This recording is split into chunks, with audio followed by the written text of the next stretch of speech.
It's scary and sad, but also it's more of, let me not use the word heart-wrenching, because it keeps you awake enough because you're human. Yeah. Because we have floods across the country, and I've been to some places that is crazy.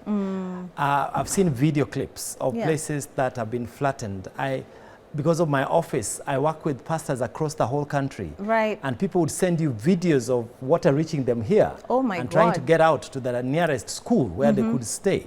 And they go in there and they thought they were the first to arrive, and they find about 2,000-3,000 people already there. And there is no food. They don't even talk about sanitation. They're talking about even a place to sleep. There is nowhere. And then now the walls of that building comes down, double tragedy because of the water, because most of them are semi-permanent. Yeah. Now they have to move again. And it becomes worse in places like in the urban centers where some people live by the riverside. Right. And so the water comes in and sweeps them. And then now double tragedy, where sometimes some of the places, because of this no, we don't have drainage. Yeah. Now the government comes and tells them, please move up, and their homes are demolished. So you're wondering, this guy already lost everything. Yeah. Second tragedy, and you ask them to move up, but to where? Right. Because wherever they are going, there are people. Wherever they are going, there are no places where people can actually come in and stay. Now schools have opened. Yeah. So the places some of them were staying were in schools. It's true. I've seen those clips where people are saying, we're not moving. We're not moving. We're not moving. Yeah. We're not moving because this was the only place. Right. And that's where now some part of the church comes in, and we offer help in many ways. Well, one is helping move people.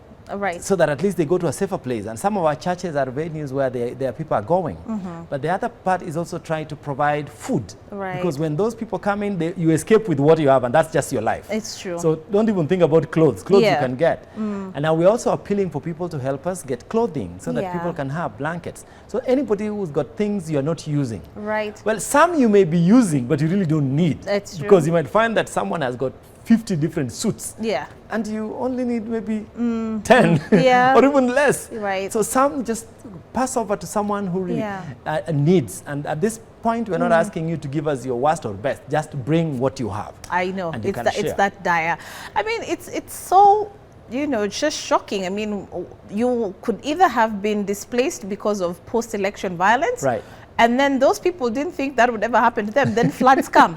And then now you're displaced because of a natural disaster. So it's that ugly. Yes. And you talk about post-election, but I have my own personal experience. Yeah. During 2008 to 07 to 08, I know that. I lived in Limuru. I had to get out of Limuru. Yeah. So, and I had to go back to help evacuate people. So I know how unsettling that becomes. Yeah. But now this is a case where that happened, then where you landed, the rains come for you, and where you move on to, the school tells you get out, and you're wondering, do I belong to this country? I know. It's like nobody. In fact, that's the time you're almost thinking, I think even God and the government and everybody's are out to get me. Yeah. And I'm on my own now. Yeah, yeah. And part of what we're also trying to do, I've got friends, counselors who we're trying to use to go to some of those families where here's a case where you're the only survivor. Your wife and the children all went. You can't trace them. The water went with them.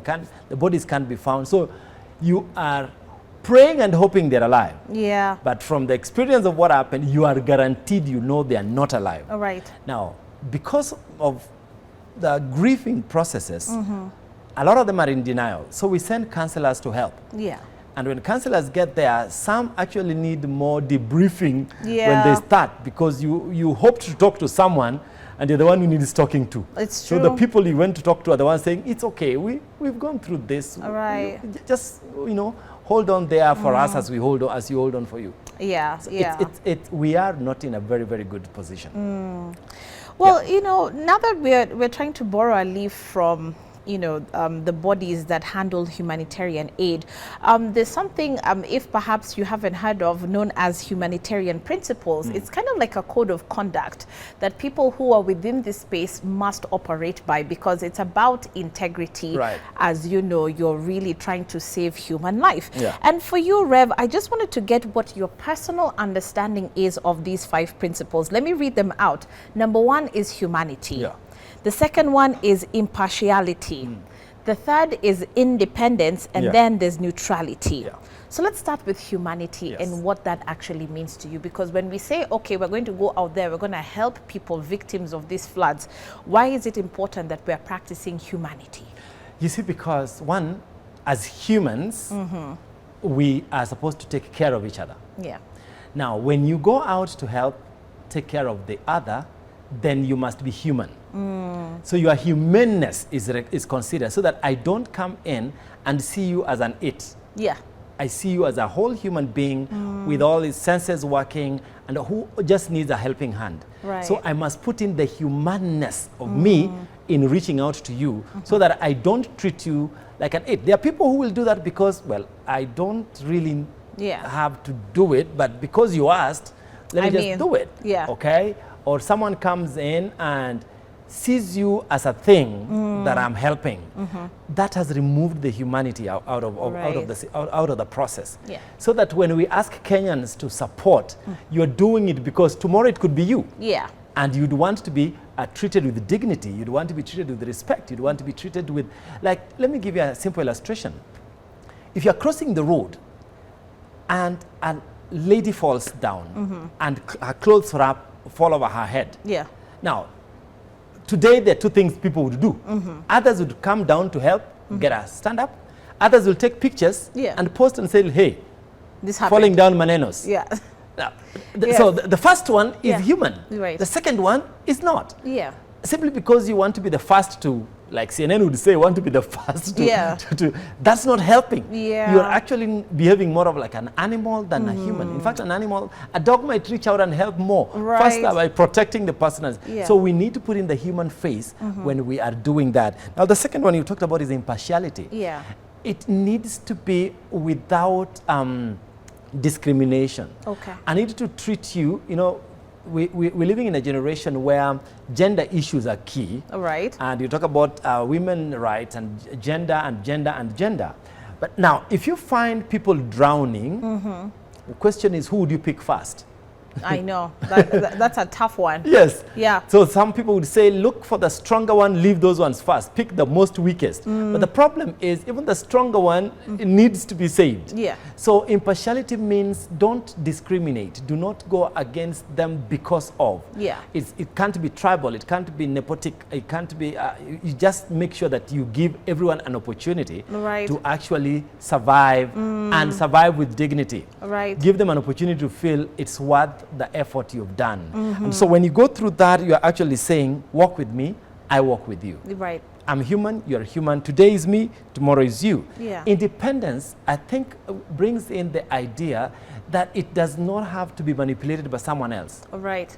And you know, with politics sometimes, we can say, let's support our people and leave the others. Right. And the truth is, as a country and for me as a Christian, I don't look at you based on your tribe. I shouldn't look at you based on your religion. I shouldn't look at you based on your tribe.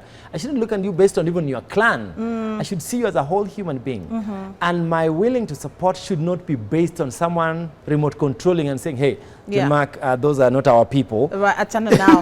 Yeah. Achana, those ones, let's do something. And the independence also goes into beyond just the organizations that support.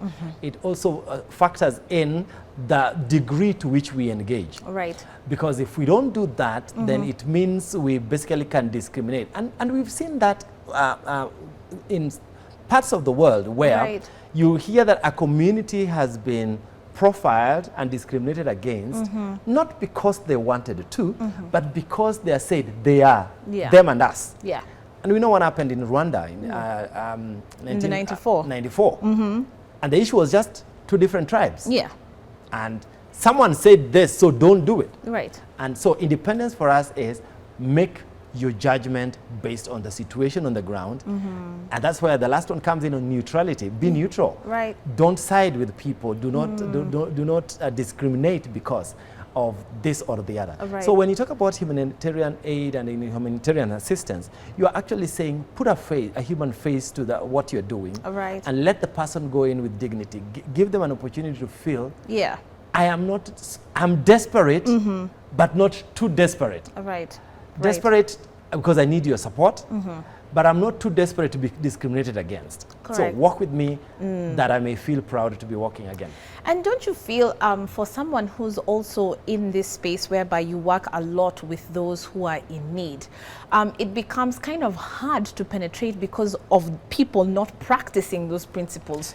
So you, as Reverend John Mark Yes. and the church, Yes. you want to go to place X, Yes. but because of whatever is going on, internal politics, you're not able to penetrate. Yes, it happens a lot.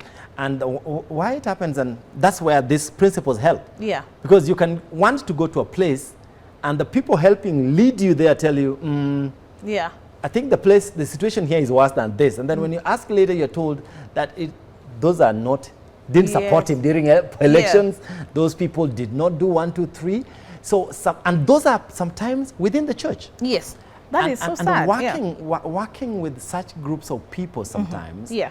makes delivery of services harder, Yeah. because then you don't know how to judge every decision and advice you're given, Yeah. because it could have some things behind it. And so what we then do is that's why we tend to work with committees. Yeah. That's why church basically works a lot with committees, Right. in the hope that in the committee there are more open-minded and objective minds who would be able to say, okay, this is the situation, Right. how can we help? And everybody brings in their idea, and then we say, okay, which is a priority? Can we Right. start here? Can we go to the next? Can we go to the next? Correct. So correct. that we don't judge people based on a list of other things that we do. Yeah. But it is a very painful thing that it happens, and not just in church. I mean, religion becomes a key area of judgment. Tribe, race, even nationality. There are parts. I've been to places like Dadaab and Kakuma, and the place is divided into nations. That's Ethiopia, that's Rwanda, that's Yeah, Uganda. you stick with your people, Yes, you people, yes. So if there's floods in Uganda, they'll say, that's in Uganda. Us Ethiopians, we are fine. We're fine. And Kenyans is like, they came to our country. So you guys also Yes. mujipange. Yeah. You know, Yes. this next point will really call each and every one of us out, because when there's a disaster, there are those who unfortunately gain. Yes. And I really want to talk about the kind of vices that seem to creep up when people are in need. I think we saw the biggest atrocity, if you ask me, during COVID-19. Yes. It was madness. Yes. Okay? Because we have billionaires here today because of COVID. Yes, very true. And not in a good way. You're just standing around selling oxygen tanks. Then, oh my God, suddenly you have orders through the roof. This is manipulation. Yes. This is lies. Yes. This is overquoting and everything that in between. They're called hyenas of the battlefield. Oh, hyenas. Oh, that's what they're called. Okay.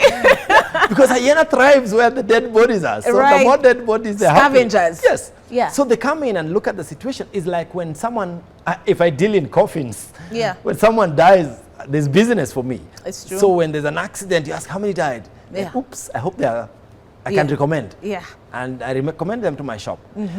Unfortunately, those are human beings doing that. That I thrive in the misfortunes of other people. Right. And like now, and unfortunately, like, let me give an example. Yesterday, it rained for a long time in Nairobi. If you were in the CBD, the taxis prices went up. Yeah. The boda prices went up. Everything went up. I was caught in town. Yeah. Where I usually pay, I jump in boda once in a while. And I usually pay 100. Yeah. I was paying 300 yesterday. Right. And you're still being rained on. And it's either you pay 300 or don't. Yeah. Now, the same applied to our situation now. During COVID, like you're saying, the guys were like, oxygen, for the first time you're paying for something you've been breathing for free. Yeah. And well, now it is in a container. The prices went up. Right. Getting to an ICU during COVID was drama. And then the worst part was the government gave counties money to build COVID centers. And some places, nothing was built. Right. And you're wondering, what happened to the money? And today, we have situations like floods. Yes. And there are people who are like, oh, you want us to get you out from there? Get into my boat. Right. And so where is the sensitivity in all of this? I mean, okay, we get that you're in business and we know that's the laws of business. When there's demand, you increase price. But about, where is the sensitivity? Now, where is the sensitivity? it tells you of the lack of humanness in some of us. What we're talking about, yeah. Yes. And that humanity, when once it's crushed, yeah, you actually don't have a heart that responds to emotions and feelings and situations. You see situations and you're thinking of what's the most I can make out of this. Right. And for me, I think by the time we get to that point, we are dealing with a broken society that really needs help. Yeah. And a broken people who needs to be. I know prayer would work. Yeah. But there's a point where you need kiboko. And that's a reverend telling you. Because, honestly, because Shiko, I can't be coming into prayer and say, may the Lord help Shiko so that she can feel when people are crying. Right. Well, the truth is this. Yeah. It's like you can have an accident, Shiko, and people are falling down, the car is all over the place. Right. And guys are ransacking your pockets. You know, guys. Which happens all the time, right? Yeah. Do you want to tell me at that time I pray? No, I get a kiboko. I like how real you are. Yeah. Because that time you're not going to pray. Prayer won't work. Right. So we just need to get some degree of training and equipping and teaching people and helping people, but also just being principled enough to say you can't do this. You can't. Because if you continue doing this, tomorrow it's you. I see you drowning and it's like, okay, you want me to, how much do you have? Yeah. If you don't want, it's okay. You can't reach your pockets. Let's see how long you can take before you breathe your last. Right. I am covering it live on my phone. And there you are now. You're trending on TikTok because you're like, man dies in river while I don't know, hoping to swim across. And people will be wondering, what was the person video recording? Right. Thinking? And by the way, even in terms of this digital space, I like the fact that you said hyenas of the battlefield. Of the battlefield, yes. Because for those of us in this generation who have the tendency to want to be trending because of someone else's misfortune, that also goes out to you. What is going to be your choice when someone is in need? Is it your first priority to get onto TikTok and on social media, or is your first priority to help? I always ask this question when I do talking to young people. There's a question I ask that I tell them, if you can get an answer to that, then you repeat the same question to every answer you give me. The question is, and then? Yeah. So if you're the first on TikTok, and then? You get paid, and then? How much money do you want? $1 million, and then? Yeah. But if I saved a life, right, and then you ask me, and then there is a human being who is alive. Right. And then the person will appreciate what I did. Now, it's now not me. Yeah. It's the person. And if the community we have today would answer that question, and then you'd actually find that there's joy in helping transform someone's life, right, than in you being a celebrity by people liking whatever you posted. Right. And then, after you finish liking, what next? People Does that make you a greater person? No. No. It actually gives us an attitude of knowing who you really are. Right. And I'll avoid you like a plague. Absolutely. Those are the ones now we need to walk around with the kiboko. Exactly. But imagine if you know that I was drowning and John Mark reached out, jumped into the river and pulled me out. Man, that's a story that will not end today. Yeah. Your children will know about it. Your grandchildren will know about it. Some people might even... I was reading an article of a young man who did that, and they set up a trust fund. Some rich guys came in and said, we want to set up a trust fund on your name. Wow. You did this, please. These are kind of people with a heart. Yeah. But then try to imagine someone setting up a trust fund because you are the first to take a picture and you TikToked about, hey, happen. It's good. No. I just kind of like in the next 2 minutes, I really want to talk about how the world has really evolved. It kind of feels like things are not as safe as they were before, you know. In your times, if you think back to your childhood, you could walk around, you could play with your neighbors, you could do so much more. Yes. And it was because there was a sense of community. Right. Today, we just don't care. No. Like, do you even care who lives on the floor below you? Like whatever. 90% of the times, we don't know our neighbors. Number 2, we are even scared of our neighbors. And number 3, we don't want to know them. You live your life, I'll live mine. Yeah. But I grew up in the village. Yeah. In my time, when you left school, you're supposed to be home by a particular time. If a neighbor found you at the wrong time, you have to tell the neighbor, who is not even related to you. They may not be a relative. Yeah. But the fact that he's a neighbor, that entitles them to be a relative. All right? I know. A guy is your cousin or your uncle because he played football with your dad. So it doesn't matter. School. So it doesn't matter. So he'll ask you, why are you still here now? Right. Like these days, you find that schools have closed. And at 8 p.m., you still see students hanging around town. Yeah. You're wondering, you're supposed to be home. Yeah. Now, today you can't ask. In my days, someone will tell you, get into this, let me take you home and explain to your parents where I found you. Yeah. So you'd apologize and go. Now, that humanness, that humanity that we had then, that humanity that everybody had, that's why they say that a child is brought up in a village. Yeah. That village has died. There is no village. The village we have today, let me be honest with you, is TV, our phones, the house help, and the walls around your house. Right. In fact, the parents are outside. Yeah.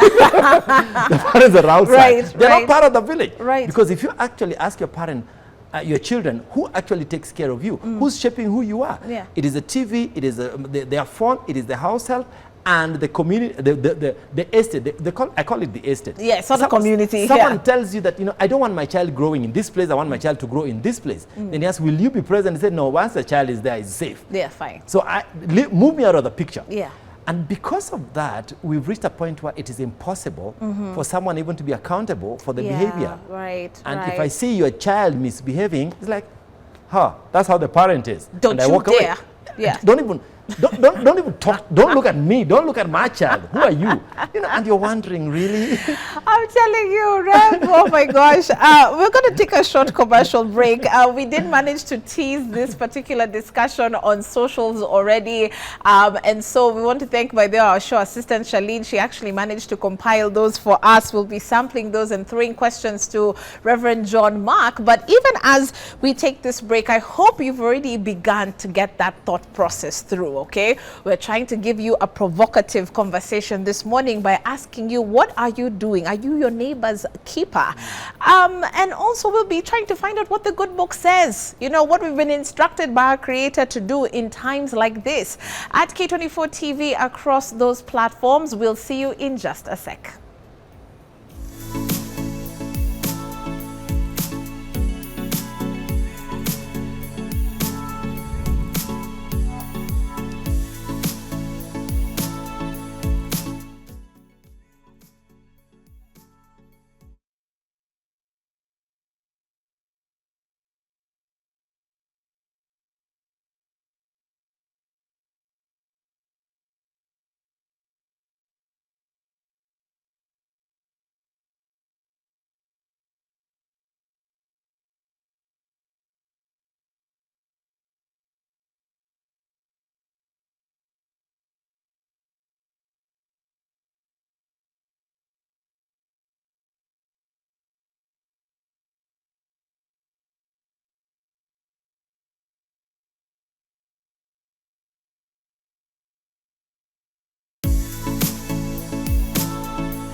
And welcome back. We're taking a look at the societal approach towards humanitarian principles. Why are we discussing this? Because now more than ever, we can see the dire situation in this country, the effects of what the floods have done. We have so many people affected by these floods. Unfortunately, even cases, obviously, of life being lost. It's quite unfortunate.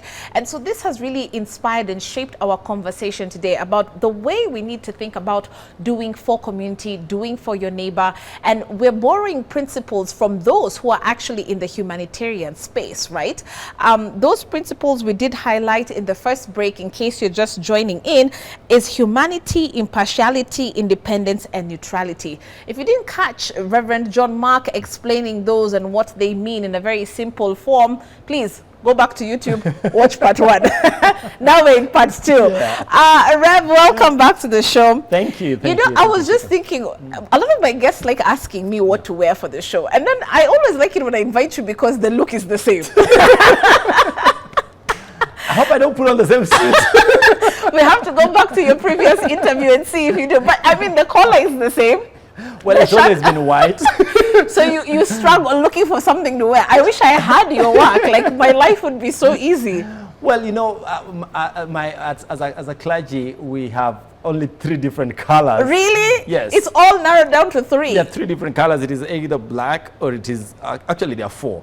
It is either black or it is gray or it is blue or it is white. Okay? For bishops, they put on purple. So since I'm not a bishop, I don't put on purple, so I'm limited to just these 4 colors. And of those 4, I rarely put on blue like the one I'm wearing now. Yeah, so most of the time it's either white or black. It's true. Yes. And so your Kamba clergymen who struggle with colors, and then you're confining them to just those. Just 3 colors or 4 colors. And they're just dying on the inside to bust out and wear yellow. So some you'll find that they might want to put on purple or pink, so they put on a suit that is like that with a white. You're like, oh. Okay. So some of us would feel like you put in to blind up your colors. Okay, sawa. But we still struggle with what to wear, because on top of that you have to put on these others. So like, there are fashion issues within the clergy. Of course, yes. Oh please, kuna swag. We have to. We need to look smart. I mean, even these guys have swag issues, you know. We need to look smart. We need to look smart. I mean, we represent his holiness and his highness. And it's true. You gotta represent him to the most. Oh, yes. Yeah, to the highest. Yes. Okay. Anyway, welcome back to the show, Rev. Right. We're talking obviously about something so important at this particular time. One of the key questions that I know you kind of alluded to this before, but let's just stress on this. When people are in that space of giving or donating, whatever term you want to use, there's always this word that pops up called dignity, and why it's important, you know, to treat people with dignity when you're in that space of helping. Why is it so important, by the way, you know, to maintain that? I mentioned it earlier. Number one, being human is itself dignified. Yeah. So if you want to treat a dignified person, you must add in dignity. So that I may be in my worst situation, but please allow me still to be human. Let me give you 2 examples. We have old men who sometimes fall sick and go to hospital.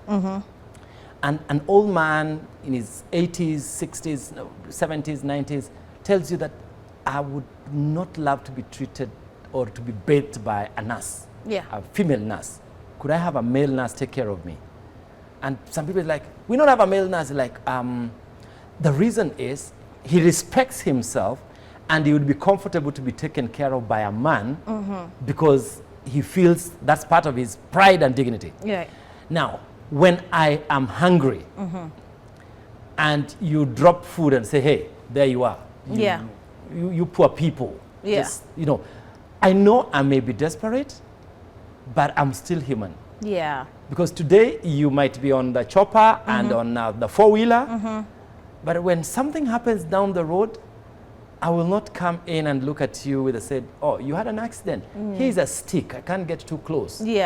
He's a human being. Carry the person with dignity. And the best example, you talked about the good book. The best example is the Good Samaritan. In fact, one of the things we're doing now, is part of our Sunday school teaching, is we're teaching them what we call life skills, first aid. The best example is that guy. The guy came out of his donkey, went and treated the boy who was beaten, put the person on his donkey, and walked with the donkey. So he did the walking. Now, try and imagine the boy who was beaten. When he wakes up tomorrow, he said, I rode the rich man's donkey. Wow. Man, that guy respected me more than he respected himself. I know. That person will feel so proud. Even if he becomes still poor, he said, but I'm a rich guy. I hang out with rich people. So dignity makes me get some pride back into who I am. And makes me feel I'm human enough. I'm creating the image of the great God.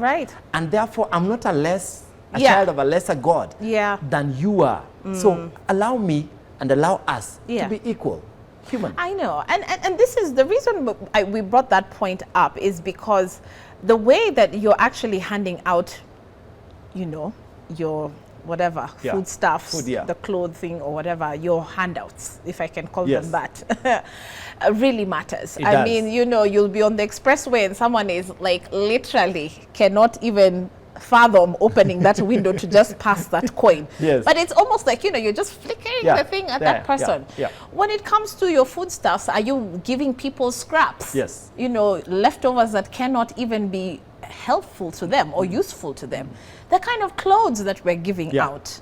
What good is it if you're giving everything that is completely 100% tattered, that is not reusable, and you decide, okay, Reverend John Mark asked for help. Yes. Okay, let's just put all the stuff that we would trash out into those bags. Today in the morning, we were discussing that with my wife, and we were saying we need to remove some of the clothes. So I said, okay, because in my wardrobe, there are clothes I wear.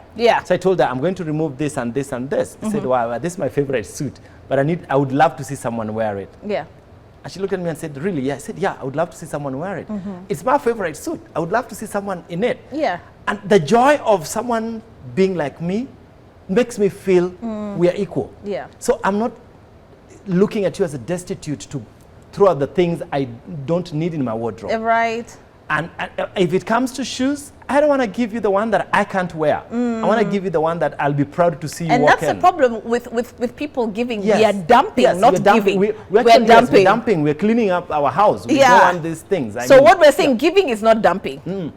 No, it's not, and it's sharing what you've got. It's sharing what you've got. So let's share what we have. And I like the brutality that even people who are, organizing these stuffs are, because they will say no, and they'll give a list. Do not bring this, do not bring this, and don't bring this. Because, I mean, how are you helping at the end of the day? Then you come and say, idea. But then you're giving us your stinky, things gross, you can't wear, things if you see someone dressed in, you won't believe it came from me. Because that actually tells me who you really are. Because if you give me your tattered trousers and your tattered, then it means you actually had those. So that's the real you we don't see. But if I see you've given me your best suit and I'm walking around in it and be like, wow, that is who I really am. And if he's not wearing it, I would be wearing it. Dignity, pride, and just the joy. For me, it is the smile on the face of the person who's received it. When they tell you, thank you, you've made me proud. That's fantastic. Of being human. I love it. Bernice says, I struggle with making time from my schedule to serve.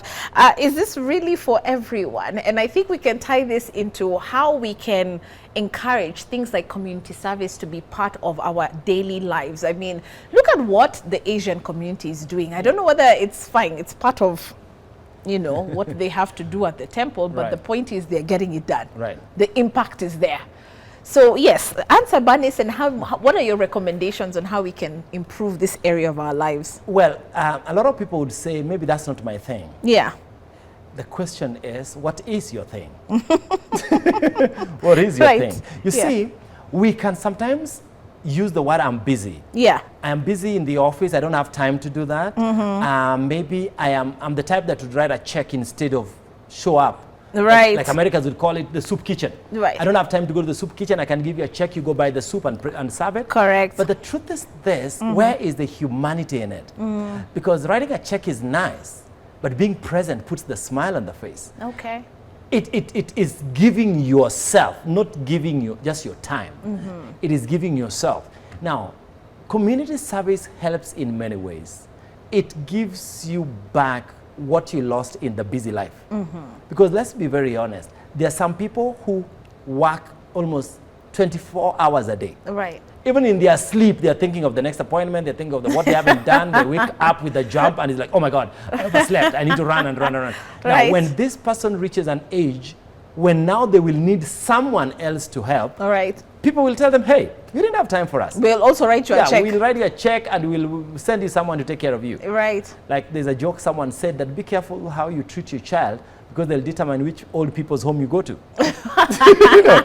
So if you kept on writing checks, they'll write a check to an old people's home so that you go there and don't ask me to come and visit. You didn't have time for us. So we need to remind people that a part of what makes humanity different is our social networking. The connection. The connectivity, the connection, the ability to just sit like now we're sitting and talking and laughing. We've had opportunities to visit. I'm an alumni of Italy.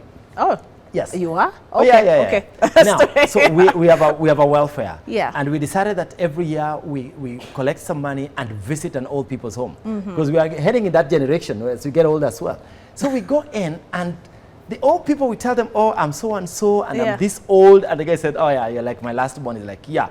you know, I'm catching up. Yeah. The fact that you took time to sit with them, and they'll tell you stories of before independence. Yeah. They'll tell you stories of when the Kenyatta did this and Yeah. when Moi did that, and some of those things we read in history. Of course. But the guys who are there are here. Yeah. So you'd rather get it from the horse's mouth. Right. But when you are leaving, you see tears in their eyes. It's like, we've never had a group come and just sit and talk to us. Because that's all they want. That's all they they're value asking that for. more. And this is the thing. And that's what we miss today. Yeah. That we are either too busy or we have too many excuses. Right. And the truth is, the excuse won't take you far. It will not. No, It because will you'd not. hate to when someone give it for you. And this is the thing, like we have been conditioned to think that giving back or doing for others means monetary value. Why is it very important to get that clear that, by the way, it's not the money? No, it's not the money. It's not the money more than anything. The money is good that it helps Yeah. do 1, 2, 3, but there is more to life than money. Let me give you an example. Back in the village, Yeah. some of the people that live in the village don't handle money on a regular basis. If they want to eat meat, they have a chicken. If they want burger, they have that. Yeah. So they basically deal with what is in the neighborhood, unless they want to eat something they do not have, which they'll ask, but why go for something I don't have while I have what I can? Yeah. So money does not, but when you visit them, and I don't know whether, Shiko, you ever go to visit some of these old mamas in the village, the amount, they'll kill a whole chicken. You're comfortable with a quarter in the CBD, but they'll kill a whole chicken, do for you a mini buffet in the house, Yeah. and you're wondering, but you're not rich enough to do it. He said that wealth is not in money. Right. It is this heart. Yeah. It is this is where wealth And then is. they're giving from their heart. They're They are giving from sharing their what heart. they are have. so happy when they see you eat. Right. And then when you eat just one piece, it's like, what one Nairobi? You people don't know I what to know. eat. I always go there with stomach You should problems. enjoy and eat. And for them, the story, how the city is, Yes. that reminds you, like, I remember one time I was sharing with my dad. My dad left Nairobi, officially left in 1969. Yeah. And I told him I was living on Thika Road. He remembers Thika Road. Between Utali and Kasarani, there were no buildings. Yeah. So I'm telling him, oh, Dad, there's a whole estate there. It's like, there was nothing there before. Right. There was GSU and nothing else. Yeah. So we would sit down and I describe the expressway. And it's like, what is it? Yeah. And you tell him about Thika Superhighway. You have to explain there are several lanes. Yeah. He's used with a lane, a road where cattle pass. Yes. Or So when he's it's so jazzed. He's so excited. The excitement. By the time you're sleeping, it's 3 in the morning. Right. The Right. joy on their faces. Right. So I think that humanity, that connection, that Yeah. just the opening of the heart Right. makes a whole lot of difference. Absolutely. By the time you come back to the city, you don't want to come back. You just Right. want to By the way, I've been born and raised in PCA St. Andrews. Right. I think I've mentioned that to Yes. you before. And I remember when they were, putting money together to, for church expansion plans. One of the speakers highlighted an individual and wanted to say thank you because they dedicated their time. And you know who that individual was? The architect. Right. I don't know why I remember that, but I kind of found that very impressive because what they were saying in short is his contribution to the church was using his skills. Yes. And this is now the challenge to everybody who's watching, that you may not have the money, but what skill set do you have? Exactly. So you can't say that there's nothing to do. No, and that's what I was saying. If you don't have that, what do you have? Right, because he actually came up with the design plan. So instead of charging consultation fees, he said, hey, this is my way. This is my contribution. And I've done that with a lot of people. Right. Where some people come in and say, John Mark, I may not have the money, Right. but I'm going to do the design. Right. And another one says, I'll do the QS for you. Another one says, I have a vehicle. Yeah. Whatever you need shipped to that place, just call me. Just call me. Another one will say, listen, I will be home at this particular place at that particular time. I will supervise the activity. Right. I'll give you a simple illustration. When we were building church in the village, a church that I was spearheading, there are ladies who said, us, we don't have money, but we will bring the water Oh, wow. that the workers will need. Another one said, me, I'll bring the porridge. Yes. I will just cook the porridge and bring for people who are working. Because I can't carry stones. Yes. I will bring the porridge. And a lady, I remember one lady just came in and said, well, I don't have much, but my son has a bicycle. That's on me. Wow. Wherever they want to go, I my like bicycle. That. That's amazing. So the point here is, you've got something. Use what you've got. Use what you've got. Use what you've got Yes, to help and others. bring it and let it be part of what we are doing. Right. Because by the time we finished, Yeah. the church is called All Saints Memorial. Why All Saints Memorial? Yeah. We remember everybody's contribution. All right. That lady who tells you, name that window after me. Yeah. And we're calling them. All the windows have got everybody named after them. Oh, There's a that's family. great. This family, they brought in water that guys were drinking during that time. That family brought in this. That one family cooked in this, cooked That's this, did amazing. this. So we say memory of so and so. Yeah. This family memory. And It's just memorial. thinking, I'm thinking about the people who have been affected by these floods. If all of us came together with whatever we have, we can make an impact. And a major impact. And a major impact. A major impact. Okay, I'm being told by my director we have literally 5 minutes. And I just want to ask you very quickly, because this is your message to those who are in leadership, who may be trying to use this particular opportunity to make a standpoint for themselves. I've seen crazy situations where instead of helping people, you're branding water bottles and everything with your face. So that, okay, so this is a good time, by the way, to campaign. It's an excellent time for you to get people to listen to you. But what do you want to tell those people who are just about to start launching, you know? Now, let's get down to the basics. Yeah. Our situation is bad, and we really need help, and we need everybody to do the best they can. Yeah. Whether you're a political leader, you're a society leader, you're a business person, you're just a church leader, whatever your background, you can do something. But don't use it as a mileage for you that when you bring in one bag of maize and you want a photo with the guys who do not have food, who are naked. No, you're not showing us anything. We will respect you if you add some dignity to that person's life.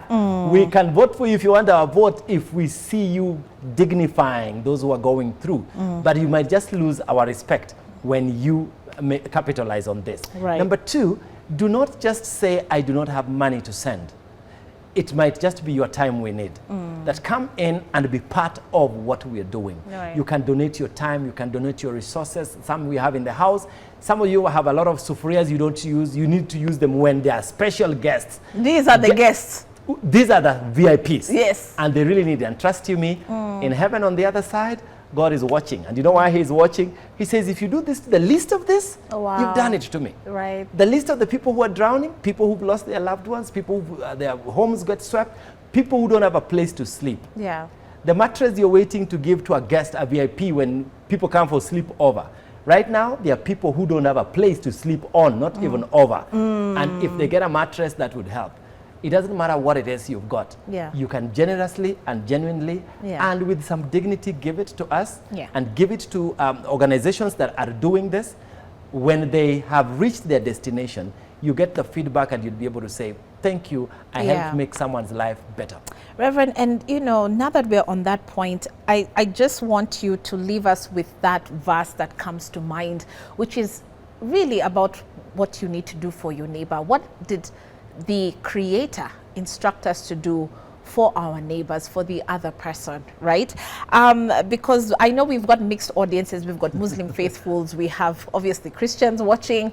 We even have atheists who are watching, but we believe they're also good people. Not actually, the principles of giving applies across the board. It does. The principles of giving applies across the board, and so I'll give two. The first one I've just mentioned: do unto others what you'd love them do unto you.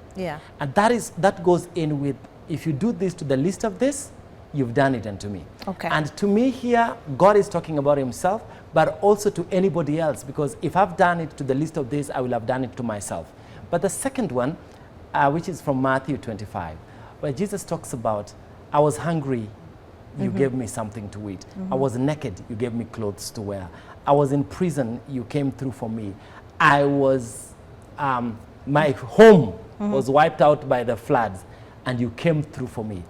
If you can do that, this is what he says. He will say to you, good and faithful servant, come and inherit the kingdom. And that kingdom, brothers and sisters, is not based on money. It is based on what you gave from your heart. And it's based on how much you're willing to be human enough to the people who need it most. Amen to that. Amen.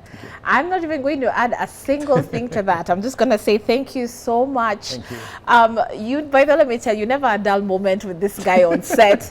Reverend John Mark, ladies and gentlemen, from the Anglican Church of Kenya. Yes. Our greetings and our love to everybody, by the way, and thanks so much for making time for us. Thank you. Go well, and please, usipote. No. Well, you know, I can't knock through the door. I have to be invited. So anytime you invite me, this is not heaven. You can still come. Thank you so much. Yes. It's always a joy to be with you, and Right. it's a pleasure. All right. All right. Thanks so much, and Thank God you. bless you. Thank you. Thank you. And thank you to you, by the way, for watching. We hope that you've been inspired. We hope that, by the way, this is going to motivate you to do something for the one who truly needs it. Like we had said, you might not be able to do something for those who are in Maimahio, for example, Yes. but there's someone who has been affected by what's been going on. In your little way, do the most, help. All right. Thank you so much for the feedback as well. We're going to leave it there. Interactive is coming up next. My name is Shiko Kaitani. Bye-bye.